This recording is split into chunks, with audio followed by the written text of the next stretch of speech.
Alright, it's time to get back to it. Yes, I was at the save. There we are. Okay, she had found her voice again. Let's hope nothing goes wrong. Being with Lillian gave her a purpose. It made her happy. Ah, Samantha blinked. Her eyes felt wet. Was she crying again? Lillian frowned, leaning in just a little closer to her once dearest friend. Sam, what is it? I, Samantha sniffed, wiping her eyes with the back of her arm. She had cried so much today she was beginning to feel like a prune, distinctly desiccated, all dried out. Her throat was sore, too. Inwardly, Samantha cursed herself. She had only just managed to reconnect with Lillian, and she was already spoiling it. She just couldn't let herself enjoy the moment, could she? Like a Puritan, she always had to throw the things that made her happy away. Is that what Puritans do? She was making herself look weak, stupid, pathetic, and she couldn't stop herself because that was what she really was. She was weak. She was stupid. She was pathetic. And she couldn't stop crying. I'm sorry, Lillian. I feel a little overwhelmed, that's all. Overwhelmed? Why? Was our talk about my corrupt conservative policies really that depressing? No, that isn't it. Then what? I don't know. I can't really explain it. You can always try.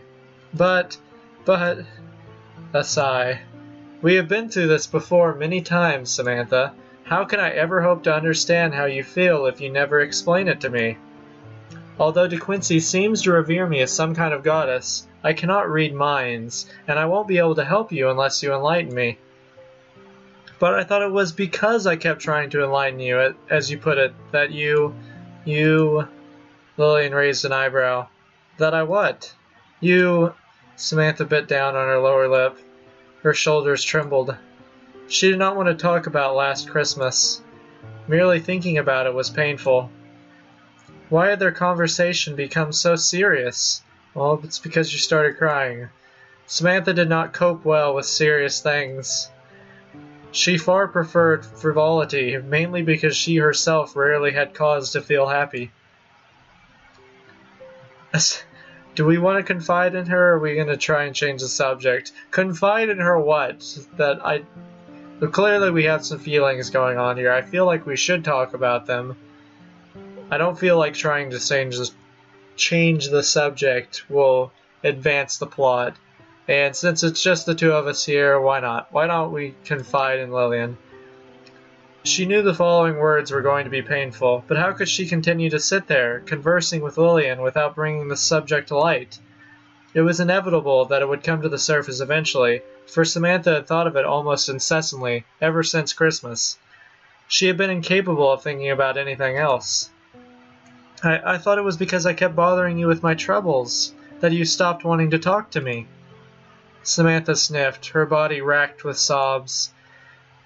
Tears, which had once been born from relief and happiness, had turned bitter.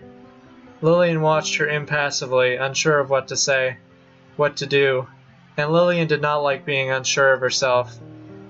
Should she pat Samantha on the shoulder? But such a friendly, casual gesture after 3 months of complete silence between the pair would feel too sudden, too unexpected, and too awkward. Is a pat on the shoulder really gonna feel that awkward? And why am I in Lillian's brain all of a sudden? Words, then. She would settle for words. Lillian had always been good with those. I did not stop talking to you because you were depressed. A pause. Not entirely, anyway. But what? So if that isn't the reason, then what is? I can respond if you like, but I doubt my answer will satisfy you. Then why did you settle for words, Lillian? It's alright. I know I can be quite a difficult person, and very little has satisfied me lately. I have no expectations that this will. Well, I stopped talking to you because it was upsetting me. I upset you? This whole ordeal was very upsetting in general, especially given it happened over Christmas. I tried many times to ask you why you were so sad, but even though you gave me answers, they were not answers I could understand. You said that you felt lonely, even though I continued to be by your side, and what more could I have done than that? It seemed no matter how I tried to console you, I could make no difference. I couldn't help. It all began to feel like an exercise in futility, and every time I saw you, it only made me feel worse. That isn't true, you know. What isn't? That you didn't make a difference. Even though you may not have realized it, God knows I was in a bad state back then, and I was in no fit mind to tell you this myself. Being with you really did help. Having you by my side, it made me feel like I was wanted, needed, that my existence had some kind of meaning. Your existence has meaning whether I'm with you or not. You shouldn't base your own self-worth around my opinion. That isn't healthy. I know. Don't you think I don't know that? I'm well aware. I'm not stupid, Lillian. In fact, I am a person with reasonable intellectual capabilities, which makes me feel even more dejected when I consider just how little I have done with them. I know all the sensible advice you could possibly give me already. Make sure to eat 3 meals a day, go to bed before 6 in the morning. That's a little one. Don't drink too much, it's bad for you. I know all that. I know. Then why don't you follow these helpful life lessons? Well, Samantha flinched. I have been trying, with the last point at least. I do my best. And just how much is your best? I haven't had anything alcoholic in the last 2 months, at least. How old are these girls? It does not tell me. Although this self-imposed prohibition was not entirely because of Samantha's own strength of will, but because she had felt too uneasy to ask De Quincey for any favors lately. Lillian did not need to know that, though. 2 months, Lillian frowned, considering. I suppose that is fairly stringent for you. I'm surprised. Haha, it's kind of sad that you expect so little from me. Samantha's hands fisted at the hem of her skirt, tugging the material taut between her fingers. I'm sorry. I don't want to be a disappointment, Lily. I really have missed you. Not being able to talk to you, spend time with you, it's been hard on me. Really hard. When I saw you again, and we started to talk, just talking like this, not about anything in particular, I can't tell you how happy it makes me, even though you might not think it to look at me. There are things in this world not even you can pin down with words. How shocking. I'll take that as a compliment. But I am happy, you know. Happier than I have been in, well, I don't know. For a long while. I can hardly understand it myself. Samantha smiled wanly, her face soaked with tears, and she shook her head. Well, I hardly understand any of my emotions, but that's besides the point. I don't know if I will ever be able to understand myself, no matter how much soul-searching I do. I was just so happy to see you again, to talk to you. It was overwhelming and slightly scary. It still is. I don't know what came over me, but I couldn't keep it in any longer. And I started to cry. You were crying because you were happy? I suppose so. Because I missed you so much. But it is as you said. You don't sound happy. Not to me. If anything, you sound miserable. I'm experiencing a strange mixture of emotions. It's hard to describe them. It's hard for me to follow them, too. Ah, I'm sorry, Lillian. Stop apologizing. I know I must be a pain. One of the biggest I know. Lillian frowned, brushing a strand of blonde hair behind her ear. Look, I'm sorry, Sam. This isn't because I don't like you, but... Samantha did not like the sound of that but. Neither did she care for the ominous pause. She stared at Lillian, her eyes wide, her eyelashes trembling. Oh, music's changing. What would she do if Lillian rejected her again? The two had only just begun to reconnect. After 3 months of complete silence. And to what end? Was it all going to end here? No, it couldn't. She wouldn't let it. She would drag the mutilated, malformed remains of their relationship out from underneath the rubble that had accumulated over the past 3 months, even if it killed her. Sam, this isn't good. She had to. Lily, please! Samantha heard her voice crack like a teenage boy going through puberty. She sounded pathetic, even to her own ears. But when didn't she? Who cared if she had to beg? She had no self-esteem left to throw away. It would not make a shred of difference to her. Lily, please, please reconsider. I missed you so much. Don't leave me alone again. I don't think I could stand it. I'm sorry, Samantha, but this is exactly why I stopped talking to you the last time. What? What do you mean? You're too clingy. You value me far too highly, and though it is somewhat flattering, I don't think it is good for you. You shouldn't obsess over me so much. It makes me uncomfortable, and it makes you unhappy. You're wrong.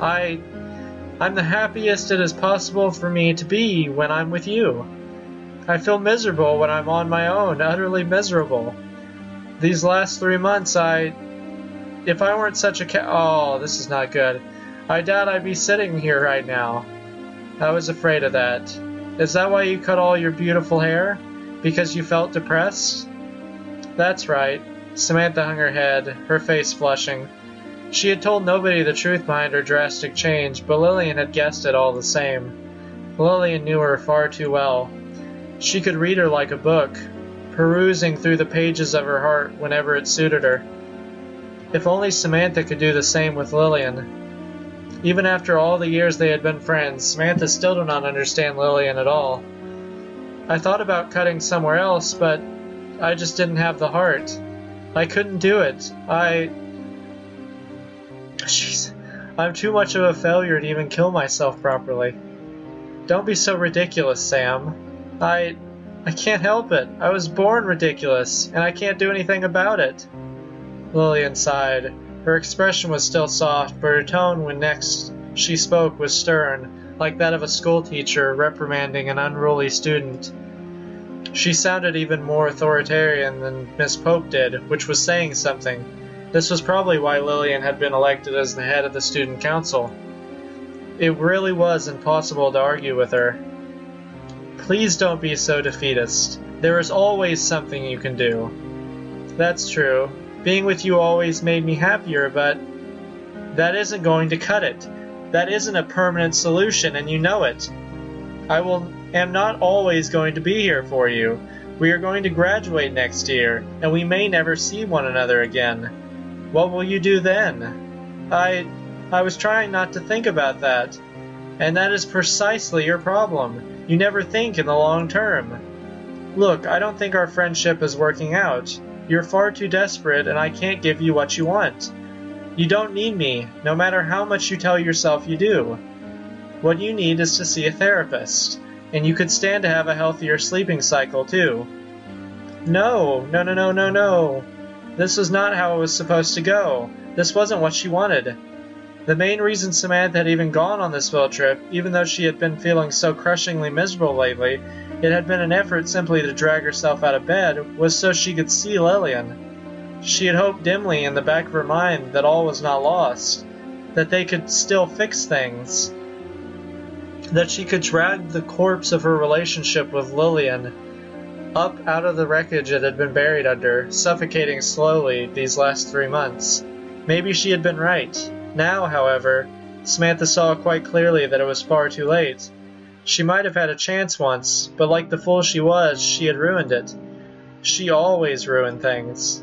How had she even managed to survive in this world for so long when she threw away each and everything that meant something to her, that she loved and cared about, away to the wind like confetti? Lily, do you really no longer want to be my friend? It isn't that I don't want to. I can't. Can't? No. Dealing with you is too exhausting and it upsets me, and it's infuriating that you don't even try to get better. I do try. I have been trying, but it's hard. You You just don't understand, Lillian. Samantha could feel the tears. They had been threatening to fall for a while now, but she tried to hold them back. You don't know how sick I am. I've felt awful for a long, long time. Longer than I can even ever remember, and I don't know what to do anymore. Samantha's words began to break up in her mouth. They no longer felt like they meant anything. Rather than signifying concepts, things Samantha could understand, they were just noise. Empty noise. Words were not enough. Not now. No matter what she said, it would not make any difference. The expression on Lillian's face, a mixture of sympathy, sorrow, and worst of all, poorly concealed irritation, confirmed it. Lillian was no longer looking at her as an equal, a genuine friend. Instead, she was just a poor soul with a medical condition, someone to be pitied, yes, but not respected, certainly not loved. Lillian Wordsworth had never been able to truly love beings she deemed to be inferior to herself. That is precisely why, Sam. I understand you well enough, but I can never know how sick you are. We're just too dissimilar. I think our friendship was a bad idea. I am not good for you, and you are not good for me. All we do is hurt each other. It would be sensible to bring things to an end before it goes any further. I am not too prideful to admit when I am out of my depth. I can't deal with you anymore. Lily, Samantha tried to stem her tears, but it was too late. They began to stream down her cheeks before she knew what was happening, like April rain. Within seconds she was crying so hard her whole body started to convulse. Her shoulders shook. Her very bones seemed to shake. She could hardly breathe. She could hardly talk. All she could do was cry until she felt her whole body would fall apart, and everything stuffed inside her that made her her would leak out at its seams. If that was the case, then so be it. Let it happen. Samantha was sick of herself, almost as much as Lillian was now. Jeez. Whew. Alright. That was a big one.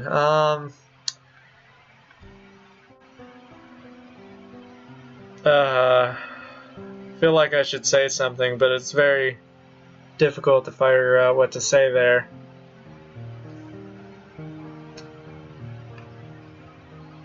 Because...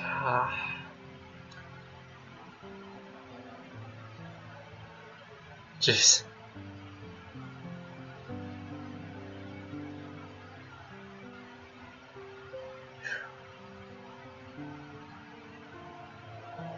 Alright.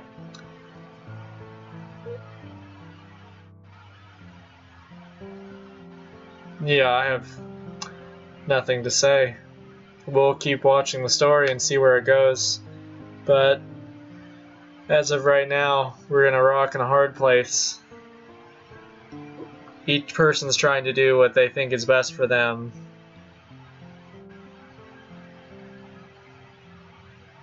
And we really don't have control over anything, so we'll see what happens next time.